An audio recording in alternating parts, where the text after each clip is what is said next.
श्रीमन्महागणाधिपतये नमः। साईनाथ परब्रह्मणे नमः। विश्वकर्म परब्रह्मणे नमः। सदानिम्बवृक्षस्य मूलादिवासात् सुधाश्राविणं दिक्तमप्यपर्यन्तं तरुं कल्पवृक्षादिकं साधयन्तं నమామీశ్వరం సద్గురుం సాయినాథం.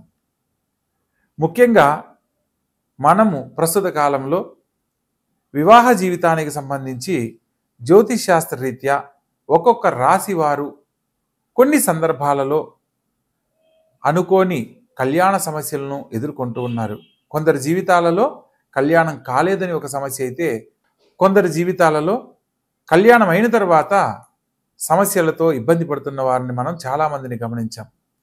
అటువంటి సందర్భంలో అసలు ఈ వివాహ జీవితానికి సంబంధించిన సమస్యలు ఏ ఏ గ్రహాల కారణంగా ఎదుర్కోవడం జరుగుతుంది, మనము కళ్యాణానికి సంబంధించి పిల్లలకు సంబంధించి భవిష్యత్తులో వివాహ జీవితానికి సంబంధించిన సమస్యలు రాకుండా ఉండడానికి ఏదైనా పరిహారం ముందుగా చేసుకునే అవకాశం ఉందా లేదా అన్న విషయాన్ని కూడా మనం తెలుసుకోవచ్చా, తెలుసుకునే అవకాశం ఉందా లేదా అనేది కూడా మనం ఇప్పుడు వివరంగా తెలుసుకుందాం. ప్రతి ఒక్క రాసుల వారికి వివాహం అంటేనే మానవ జీవితంలో తల్లిదండ్రుల దగ్గర వారి యొక్క పిల్లలు 25 సంవత్సరాలు ఎంతో గారాబంగా ఒక సెక్యూరిటీగా పిల్లలను పెంచడం జరుగుతుంది. తరువాత ఆడపిల్లలను ఒక జీవిత భాగస్వామికి అప్పగించేటప్పుడు అనేక రకాలుగా వారి యొక్క భవిష్యత్తుకు సంబంధించి పరిశీలించి జాతక పరిశీలన చేసి వివాహం చేయడం జరుగుతుంది. అయినప్పటికీ కొన్ని వివాహం అయిన తర్వాత సమస్యలతో ఇబ్బంది పడుతున్న వారిని మనం చాలామందిని గమనిస్తూ ఉంటాం. అటువంటి సందర్భంలో వివాహానికి సంబంధించిన సమస్యలు ఎదుర్కోకుండా ఉండాలి అనంటే కళ్యాణానికి ముందు ఏ ఏ గ్రహాలకు ఏ ఏ రాసులు వాళ్ళు ఎటువంటి పరిహారాలు ఆచరిస్తే వివాహ జీవితంలో సమస్యలు లేని జీవితాన్ని పొందుతారు అన్న అంశాన్ని మనం వివరంగా తెలుసుకునే ప్రయత్నం చేద్దాం. ప్రత్యేకంగా మానవ జీవితంలో విద్య, ఉద్యోగం, తరువాత కళ్యాణం. ప్రతి తల్లిదండ్రులు మంచి విద్యను అందిస్తారు. ఒక మంచి ఉద్యోగాన్ని కల్పించడానికి విద్య ద్వారా మనకు అన్ని రకాల సదుపాయాలు అవకాశాలు కల్పిస్తారు. విద్యా ఉద్యోగంతో పాటు వివాహం అయిన తర్వాత వారికంటూ ఒక కుటుంబం జీవితం ఏర్పడుతుంది. కాబట్టి ఆ వివాహ జీవితానికి సంబంధించి ఎటువంటి జాగ్రత్తలు తీసుకోవాలి, కళ్యాణానికి సంబంధించిన విషయాలలో మనం ఏ ఏ పరిశీలనలో సమస్యలు లేని జీవితాన్ని పొందుతారు అన్న అంశాన్ని తెలుసుకునే ప్రయత్నం చేద్దాం.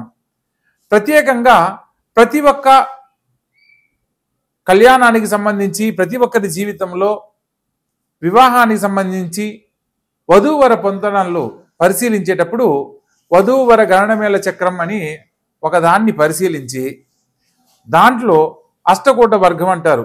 8 రకాల పాయింట్లలో అంటే నాడీ కూటము, భగుట కూటము, రాశి కూటము, నక్షత్ర కూటము, వశ్య కూటము, ఇట్లా 8 రకాలను పరిశీలించి 36 పాయింట్లకు 18 పాయింట్లు వస్తే కళ్యాణానికి అనుకూలమని, 18 పాయింట్ల కంటే తక్కువ వస్తే కళ్యాణానికి అనుకూలం కాదని, కళ్యాణము 18 పాయింట్ల కంటే ఎక్కువ వస్తే చాలా ఉత్తమోత్తమైనదిగా భావిస్తూ ఉంటారు.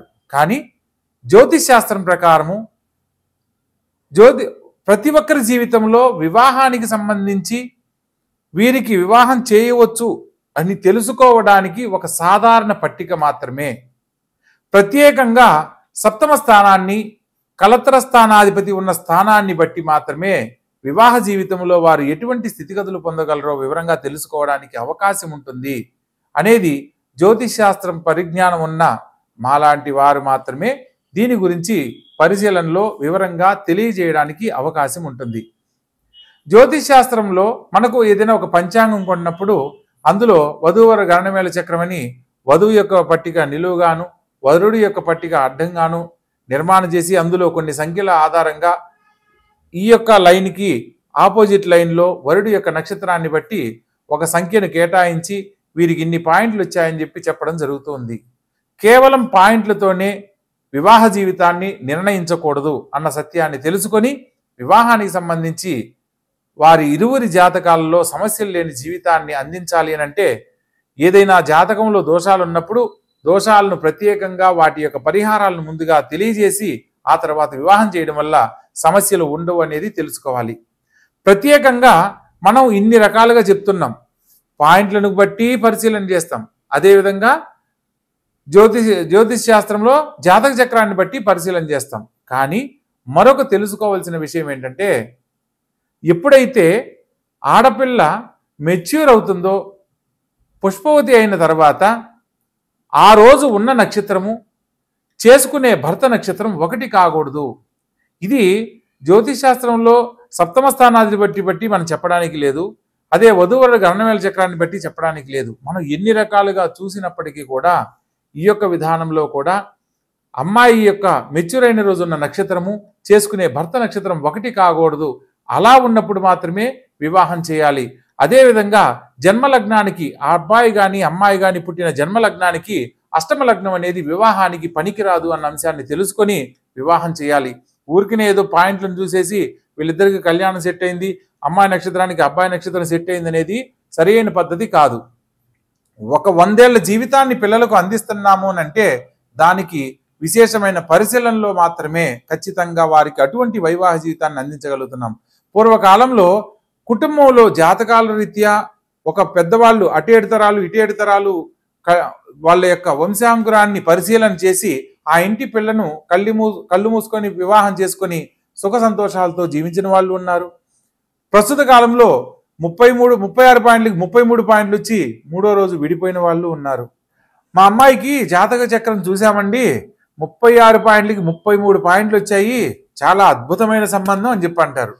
కానీ కరెక్ట్గా ఒక నెల గడిచేసరికి ఏమిటోనండి మంచి సంబంధం అని చెప్పి చేశాము, అబ్బాయి మంచివాడు కాదు, అబ్బాయి వాళ్ళ కుటుంబం మంచిది కాదు, అబ్బాయి వాళ్ళ తల్లిదండ్రులు మంచిది కాదు అని వెంటనే ఇలా మాట్లాడుతూ ఉంటారు. కొందరు తల్లిదండ్రులు అయితే ఎన్ని సంబంధాలు చూసినా పిల్లలకు కుదరట్లేదని సిద్ధాంతం తెలిసిన వారి దగ్గరికి వచ్చి, గురువుగారు ఎలాగైనా మా అమ్మాయికి చాలా అంటే 1.5 సంవత్సరం తర్వాత ఈ సంబంధం వచ్చింది, ఎలాగైనా మీరు ఓకే చేయండి, మా అమ్మాయికి పెళ్లి చేయాలనుకుంటున్నాము అని చెప్పి అంటారు. ఇక్కడ వీళ్ళు తీసుకునే తొందరపాటు నిర్ణయాల వల్ల వాళ్ళకేదో అవమానం జరుగుతుందనో, పెళ్లికి పోయినా మీ అమ్మాయికి ఇంకా పెళ్లి కాలేదని ఎదుటి వాళ్ళు ఎవరు అడుగుతున్నారని గనక ఆడపిల్లకు పెళ్లి చేస్తే ఆ పాప సమస్యలతో ఇబ్బందికరమైన జీవితాన్నే పొందుతుంది. ఎందుకంటే అక్కడ ఏదో ఒకటి కాదు సంబంధం చేయాల్సింది. ఆ అమ్మాయికి ఒక 100 ఏళ్ల జీవితాన్ని ఇస్తున్నామనంటే 1-10 సార్లు ఆలోచించి చేయాలి. ఇక్కడ తొందరపాటు నిర్ణయాల వల్ల కొందరి జీవితాల్లో సమస్యలు ఎదుర్కొంటుంటే మరికొందరి జీవితాలలో వివాహానికి సంబంధించి ఈ యొక్క వధూవరుల గణనవేల చక్రాన్ని చూసి మా అమ్మాయికి ఈ సంబంధం ఓకే అవుతుందండి, చాలా బాగుంది, అబ్బాయి వాళ్ళ కుటుంబం చాలా బాగుంది అని చెప్పి చేసేసి తర్వాత ఇబ్బంది పడుతున్న వాళ్ళని మనం గమనిస్తూ ఉంటాం. ఇక ఇటువంటి సమస్యలు రాకుండా ఉండడానికి ప్రతి ఒక్కరూ కూడా ఈ యొక్క వీడియో ద్వారా కొన్ని విషయాలు ఒక్కొక్క రాశుల వారిగా తెలుసుకునే అవకాశాన్ని కల్పించాలనే సంకల్పంతో ఈ యొక్క వీడియో చేయడం జరుగుతుంది. ప్రతి ఒక్కరూ ఈ యొక్క వీడియోని చివరి వరకు చూడండి, మరిన్ని వివరాలు తెలుసుకోండి. మీకు ఏదన్నా సందేహాలు ఉంటే కామెంట్ రూపంలో తెలియజేయండి, వాటి మీద కూడా మరిన్ని వీడియోలు చేయడం జరుగుతుంది. ప్రతి ఒక్కరి జీవితంలో ఆనందకరమైన జీవితాన్ని వివాహ జీవితం ద్వారా అందించాలనే మా యొక్క ఈ ప్రయత్నంలో చూసిన ప్రతి ఒక్కరూ కూడా దీన్ని తెలుసుకొని మరికొందరికి తెలియజేసే ప్రయత్నం చేయండి. ఇక ఒక్కొక్క రాశుల వారిగా మనం వివరంగా తెలుసుకుందాం. వృషభ రాశి. ఈ యొక్క వృషభ రాశి జాతకులకు వివాహ జీవితంలో చక్కని జీవితాన్ని అందించే ముందు వివాహ పొంతలను ఏ విధంగా పరిశీలించాలి అన్న అంశాన్ని తెలుసుకుందాం. ఈ యొక్క వృషభ రాశి వారికి ప్రత్యేకంగా ఇంద్రియ సౌఖ్యము, ఆకర్షణ, అందానికి ఎక్కువగా ప్రాధాన్యత ఇస్తారు. ఎందుకంటే వృషభ రాశికి అధిపతి శుక్రుడు. ఈ యొక్క శుక్రుడు అధిపతిగా ఉన్న రాశుల వారికి అందానికి ఎక్కువగా ప్రిఫరెన్స్ ఇస్తారు. ఎక్కువగా ప్రతి ఒక్కరూ ఈ యొక్క రాశి వారికి ఆకర్షితులు అవ్వడానికి ప్రధానమైన కారణం శ్రీకృష్ణ పరమాత్మని యొక్క జన్మ నక్షత్రం రోహిణి నక్షత్రం. శ్రీకృష్ణుని యొక్క జీవిత చరిత్రలో ఎంతో మంది ఆ స్వామి వారికి గోపికలుగా ఉన్న సంగతి మనందరికీ తెలిసిన విషయమే. ఇక్కడ అందం వల్ల ఆకర్షింపబడడం అనేది మనం ప్రాధాన్యత తీసుకోవాలి. ప్రత్యేకంగా ఈ యొక్క శుక్రుని యొక్క ప్రభావము రాహువుతో కానీ కేతువుతో కానీ కలిసినప్పుడు వివాహ జీవితంలో కొన్ని సమస్యలు ఎదుర్కోవడానికి కారణమవుతుంది. ఈ యొక్క వృషభ రాశికి సప్తమ స్థానం కలత్ర స్థానాధిపతి కుజుడవుతాడు. సప్తమ స్థానం వచ్చేసి వృశ్చిక రాశి అవుతుంది. ఈ యొక్క వృశ్చిక రాశిలో ఉన్న గ్రహాలను బట్టి జీవిత భాగస్వామి ఎటువంటి స్వభావం కలిగి ఉంటాడు అన్న అంశాన్ని మనం వివరంగా తెలుసుకోవచ్చు. అందులో భాగంగా వివాహ జీవితానికి సంబంధించి ఏదైనా సమస్యలు ఎదురవుతున్నాయి అని అంటే ఏ కారణం చేత ఎదురవుతాయి అంటే ప్రత్యేకంగా శుక్రుడితో పాటు చంద్రుడు కలిసిన, శుక్రుడితో పాటు కుజుడు కలిసిన, లేదా శుక్రమహర దశలో రాహు యొక్క అంతర్దశ లేదా కేతు యొక్క అంతర్దశల్లో సమస్యలు తలెత్తడానికి అవకాశం ఉంటుంది. ఎందుకంటే పెళ్ళైన తర్వాత చక్కగా కొనసాగుతున్న దాంపత్య జీవితంలో మధ్యలో ఇంకొక వ్యక్తి పరిచయం అబ్బాయికైనా అమ్మాయికైనా ఈ యొక్క వృషభ రాశిలో పుట్టిన వారికి శుక్రమహర దశలో రాహువు కానీ రాహుమహర దశలో శుక్రుడు కానీ జరిగేటప్పుడు ఈ యొక్క ఇతరులపై ఆకర్షణ అనేది కలుగుతుంది. దానివల్ల వివాహ జీవితంలో కొన్ని సమస్యలు ఎదుర్కోవడం అనేది జరుగుతూ ఉంటుంది. ఇందులో కుజుడు గనక సప్తమ స్థానంలో గనక ఉన్నట్లయితే కోపావేశాలకు లోనయ్యి కొన్ని సందర్భాలలో భర్త మీద కానీ భార్య మీద కానీ కోపంతో ఎదుటివారికి ఆకర్షితులయ్యేలా ప్రవర్తించడము, తద్వారా వివాహ జీవితంలో సమస్యలు తలెత్తుకునేలా చేసుకోవడం లాంటివి కొనసాగుతూ ఉంటాయి. ప్రత్యేకంగా దీనివల్ల ఏమవుతుంది, ఒకరికి దగ్గర అవ్వడం కోసంగా జీవితవంతం కలిసి ఉండవలసిన జీవిత భాగస్వామితో మనస్పర్ధలు ఏర్పాటు చేసుకుంటారు. సప్తమంలో కుజుని యొక్క సంచారం వల్ల, కుజుడు అంటేనే కోపోద్రిక్తం కలిగిన వాడు. సో ఈ యొక్క కోపానికి దగ్గరైనప్పుడు ఏమవుతుంది, మనం ఎవరితో అయితే ఇష్టంగా మాట్లాడాలనో వాళ్ళతో అయిష్టం ఏర్పడుతుంది. అప్పుడు ఏమవుతుంది, అయిష్టత వల్ల ఇతరులకు దగ్గరయ్యే సందర్భాలు, అది భార్య వల్ల భర్తకు, భర్త వల్ల భార్యకు జరగడానికి అవకాశం ఉంటుంది. కాబట్టి ఈ యొక్క కుజగ్రహ సంచారం జరిగేటప్పుడు వీలైనంత వరకు సంయమనం పాటించడము, జీవిత భాగస్వామితో అనుకూలంగా ఉండే ప్రయత్నం చేయాలి. ప్రత్యేకంగా రాహుగ్రహానికి సంబంధించిన పరిహారాలు కూడా ఆచరించడం వల్ల దాంపత్య జీవితంలో ఎటువంటి ఇబ్బందులు కలగకుండా అనుమానాలు లేని జీవితాన్ని పొందడానికి అవకాశం ఉంటుంది. ప్రత్యేకంగా చంద్రుడు అస్థిరంగా ఉన్నట్లయితే, అంటే చంద్రుడు అష్టమంలో ఉన్న లేదా సప్తమ స్థానంలో ఉన్న స్థిరమైన నిర్ణయాలు తీసుకోలేక ఇతరులకు దగ్గరయ్యే పరిస్థితులు ఏర్పడుతూ ఉంటాయి. ప్రత్యేకంగా ఈ రాశి వారికి రాహుకేతు సంయోగం వల్ల కూడా చంద్రమహర దశలో రాహు కానీ చంద్రమహర దశలో కానీ కేతు కానీ సంచరించేటప్పుడు, లేదా కేతుమహర దశలో చంద్రగ్రహ సంచారంలో కానీ ఇతరుల వ్యక్తులపై ఆకర్షణ కలిగి ఇతరులకు దగ్గరయ్యే అవకాశాలు ఏర్పడతాయి.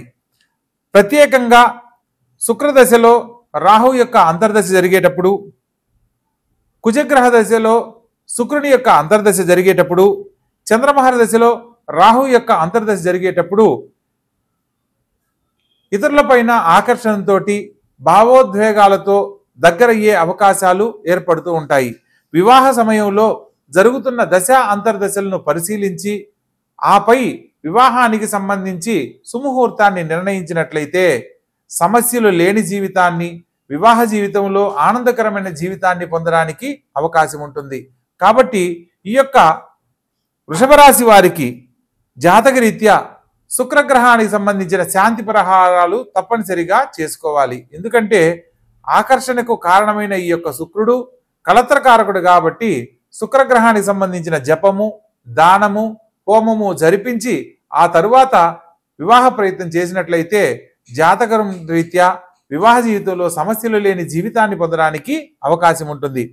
అదేవిధంగా శుక్రగ్రహానికి సంబంధించి పూజలు, జపాలు, మంత్రాలు, గురువుగారు ఇవి మాకు అందుబాటులో లేవు, మేము వేరే చోట ఉంటాము, మేము విదేశాల్లో ఉంటాము, సో అటువంటి టైంలో మేము మంత్రపఠనం కాకుండా, అంటే మంత్రపఠనం లాంటివి ఏదైనా ఉంటాయా, లేదా జపాలు ఇవి ఖచ్చితంగా చేయిస్తేనే ఫలితం వస్తుందా అని మీకు కనుక సందేహం ఉన్నట్లయితే శుక్రగ్రహానికి సంబంధించిన ఓం శుం శుక్రాయ నమః అనే మంత్రాన్ని కానీ, లేదా నవగ్రహ ప్రార్థనా శ్లోకాల్లో శుక్రగ్రహ మంత్రం కానీ పఠించినట్లయితే మీరు కోరుకున్న ఆనందకరమైన జీవితాన్ని వైవాహ జీవితంలో పొందడానికి అవకాశం ఉంటుంది. ప్రత్యేకంగా భార్యాభర్తలు మాట్లాడుకునే సందర్భంలో, ఏ సందర్భంలో అయినా సరే ఒకరి మీద ఒకరికి కోపం కలిగే సందర్భంలో రెండవ వాళ్ళు సంయమనం పాటించినట్లయితే, అంటే భార్య మాట్లాడేటప్పుడు భార్య కోపంగా ఉన్నప్పుడు భర్త సంయమనం పాటించాలి, భర్త కోపంగా ఉన్నప్పుడు భార్య కొంత సంయమనం పాటించాలి.